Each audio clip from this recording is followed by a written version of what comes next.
ওরা যখন কথা আমাদের সাথে বলতেছে ওই কথাগুলো যে কানেক্ট করতেছে এই ইনফরমেশন গুলো লাগবে।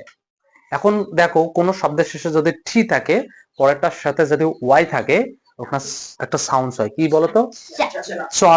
সাউন্ড হয়। যেমন যেমন মিট ইউ কি বলে? Meet you. তারপরে কি হচ্ছে? Get you, get you. তারপর হচ্ছে ক্যান্ট ইউ, ক্যান্ট ইউ। দেখো এই যে টি এবং ওয়াই। তারপর হচ্ছে what you, what you. against you, against you. but you, but you। ঠিক আছে? but you are a great English speaker। ওরা বলতেছে but you a great English speaker, but you। but you কি? মাথার উপর দিয়ে উড়ে গেল না, ওরা কথাটাকে কানেক্ট করলো। but you, met you। ঠিক আছে? এরকম বিষয়টা। তাহলে যদি টি থাকে আর যদি ওয়াই থাকে সাউন্ড কি হয় বলতো? চা সাউন্ড হয়। যেমন চা, এটা এই যে এটা স্যাম্পলটাতে এটা, তাই না? চা sound. met you, can't you, টি এবং ওয়াই।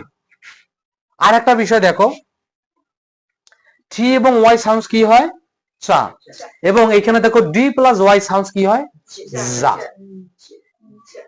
টি এবং ওয়াই সাউন্ড হয় চা, ডি এবং ওয়াই সাউন্ড হয় যা। যেমন এখানে বললাম can't you, against you, but you। but you মানে but you K but you, against you, against you।